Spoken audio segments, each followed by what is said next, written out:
Hello there. Me? Oh, I'm nobody in particular. Nobody you need to worry about. But can I ask you something? Why, pray tell, do you think a doll's mouth is created just slightly ajar? Open, lips puckered. Oh, so very close. A doll's mouth is made open because they scream. Every waking second, unable to move or speak, they suffer at the hands of little girls and boys who play with them, parading them around like puppet masters, forcing them to move however they want, and they cannot do a thing about it. Even when they're thrown in the trash, as if they're worthless, they cannot move a muscle before they're burned in an incinerator. Don't you understand how awful that would be? Let me take your hand for a moment and imagine with me. Yes, imagine that you were a doll, perfectly able to perceive everything that happens to your body, perfectly able to feel every touch against your skin, but in no way able to move. Stop struggling. Look into my eyes. We can do this the easy way or the hard way. And the hard way is just gonna hurt a little bit more than the easy way. So stay still and let me spare you the initial pain. Now, look into my eyes as you imagine with me. Imagine your fingertips, how you tense and relax your muscles in them. But you can't, can you? Come on, try it. Look into my eyes and try to move your fingers. Can you feel how they won't budge, no matter how much you try to move? How about your toes? You can't seem to wiggle those either, can you? Your wrists, then? Imagine how flexible they are, able to move your hands in any direction you want them to. Or they used to be. Now they're like concrete, preventing you from moving your hands an inch. Imagine a cold flow reaching from the tips of your toes and fingers, slowly seeping into your body, slowly making its way through each individual cell and freezing it in place. You can feel it, can't you? The cold coming from beneath your skin as it inches its way up to your shoulders and thighs, and then it begins to take over your torso, your midriff, your lungs. Try breathing for me, my doll. Can you push your chest forwards and suck in the warm air of this dark evening for me? No, I figured you couldn't. Now, can you feel my hand on your wrist? Radiating warmth into it. Comfortable? I want you to keep only that in mind, your body getting cold and colder, while my hand around your wrist gives you just a bit of warmth. And then you can feel the coldness inside of you coming up your neck, stopping you from moving your head, slowly moving up your face, and then you'll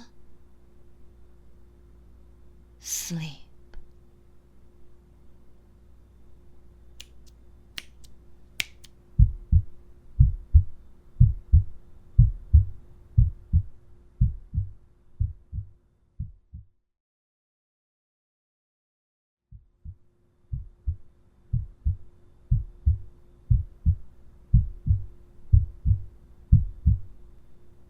Ah, you've finally woken back up, haven't you?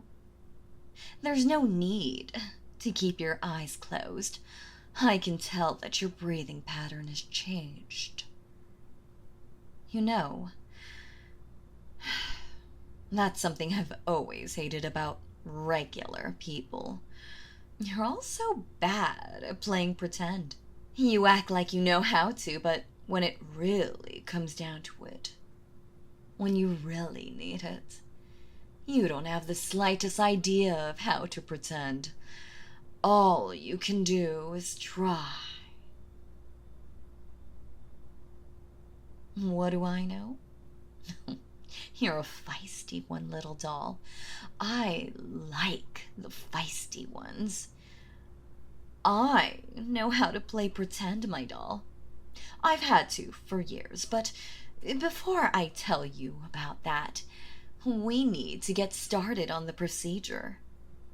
There's people waiting for you, my doll. Oh, yes, there's a very specific group of people out there who love my work, and they want nothing more than for me to make something especially for them.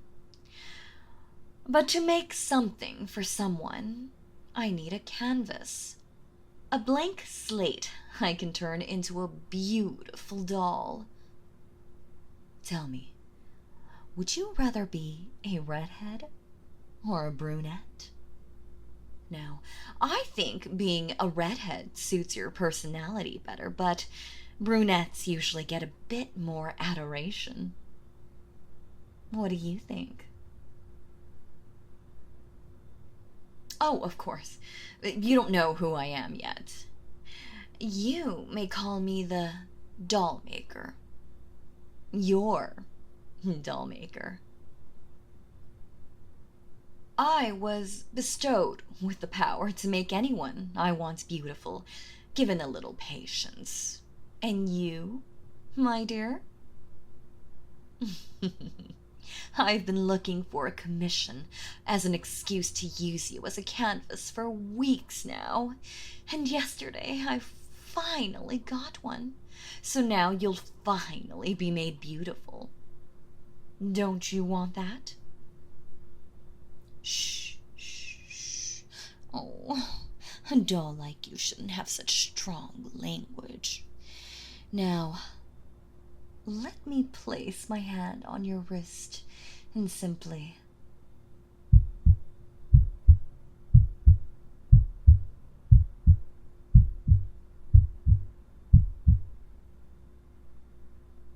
there we are. Now we can begin properly. First, we need to make sure you're the right size. You're much too big to be a good doll, so we'll have to snap a few bones to make you a little shorter. Oh, don't worry, though. You won't feel a thing. Or will you? I'm not entirely sure. What I do know is that no one ever screams once I've stopped their heart, but, oh, they do blink.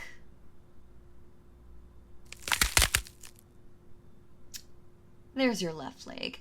I'll just take this out of your leg. There's no need for it anymore. It makes you look much too tall.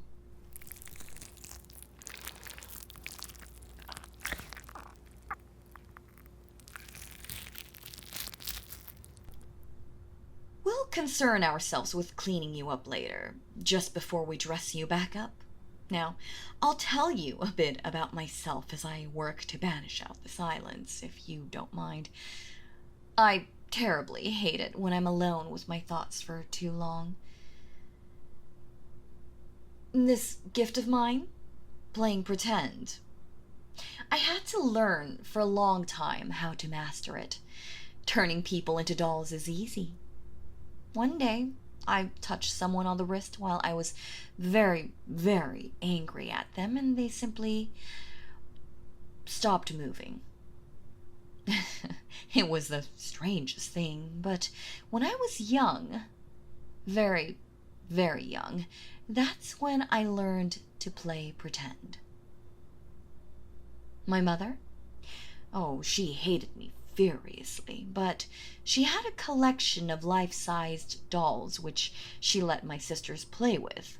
So one day she told my sisters, "Now, go play with your siblings like you'd play with a doll." And they did.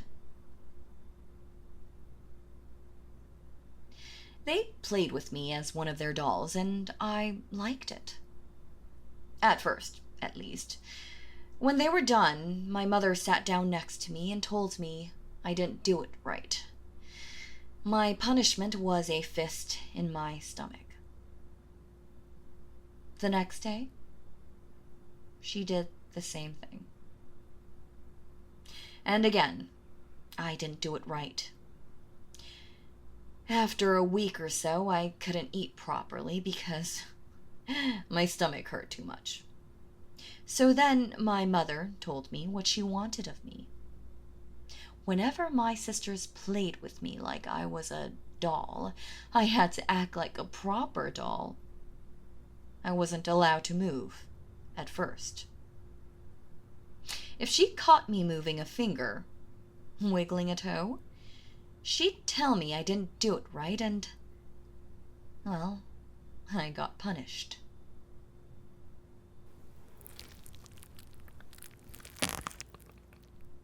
Then, when I could stop moving for hours and hours, she told me I needed to sleep with the dolls too, so that I could play like a doll better, learn from them.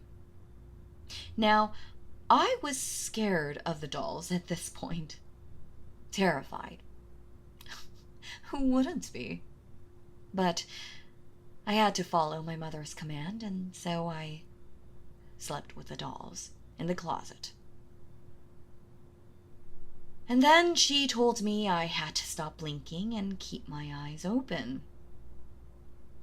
It took me months, but eventually I learned how to keep myself from blinking. But it was never enough for my mother. I'm moving on to your chest now. I need to remove some organs so you won't start stinking, and a few bones to make you fit better.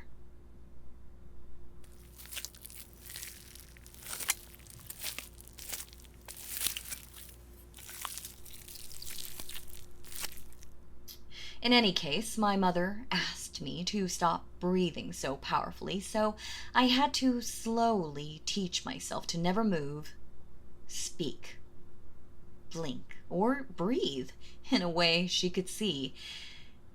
And that's how I learned to play pretend.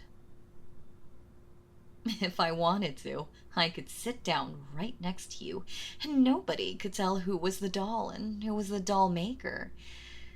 Because I can play pretend. But do you want to know what the worst part of it all was? My sisters were still allowed to play with me, like I was a doll. So every day, they'd take me out of the closet, carry me around, move my hands and feet and legs and arms, positioning me for their tea parties and seeing how far they could force my arms to bend. My bones broke a few times, but I was good at playing pretend. So good that I never even cried. Better than anyone else. Now, all your organs are out of your abdomen. Your lower ribs have been removed. Your femurs are gone, just as your upper arms. Now I can start taking out pieces of your spine to really cut down your length, cutting off the skin and flesh you don't need, and then putting you back together. Are you lying comfortably? Because I'm about to cut open your spinal cord, and I hear from doctors on TV that that's supposed to hurt a lot.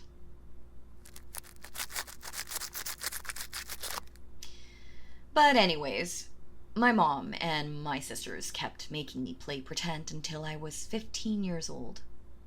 My youngest sister died then, and I got to stop playing pretend for the funeral, but when it was over, I had to go back to the dolls again. But it didn't matter. By then, the dolls had told me that I didn't have to be scared of them. They wouldn't hurt me. Not like my mother did. They told me where she would keep the knife, where she hid the key to the closet, what room she slept in, where to find a gag.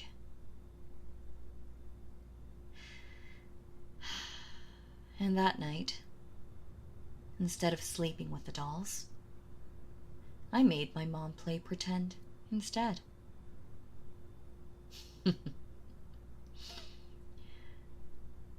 My sisters were all older than me, so they ran away when they noticed that their doll had come to life. But I didn't care at first. I didn't have to play pretend anymore. But eventually, I couldn't accept that anymore. And so, the group of dolls you see in that gallery above you, those are my mother and sisters. All of them beautiful, and they never have to play pretend ever again, because you don't have to pretend to be something that you are. Isn't that right, my new doll?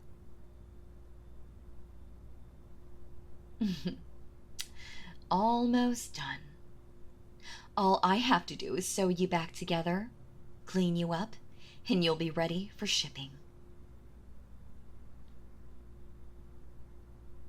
You know, this terrible city has a nose for the real arts. A man dropped by my house when he found out what happened to my mom, and he said that he thought I could get very far with my talent. He taught me how to clean the dolls up, dress them nicely, and told me how much people would pay for it.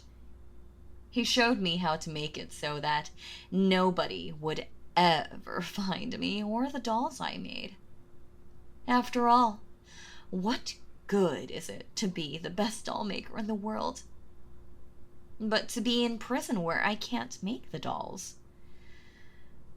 Now, what that means for you is that there's no one coming to turn you back. You'll stay a doll like this from now on until someone decides you're not beautiful anymore and throws you in the trash to be burned. Oh, but don't worry. I'll make a picture of you first.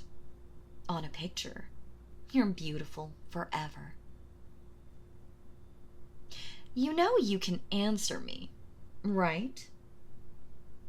It's rude not to talk to someone for so long. Unless you've passed out in there, of course. I think you're still here, though, so it's a bit rude. Don't worry, though. We'll get plenty of time to chat when I take off your scalp so I can change your hair color.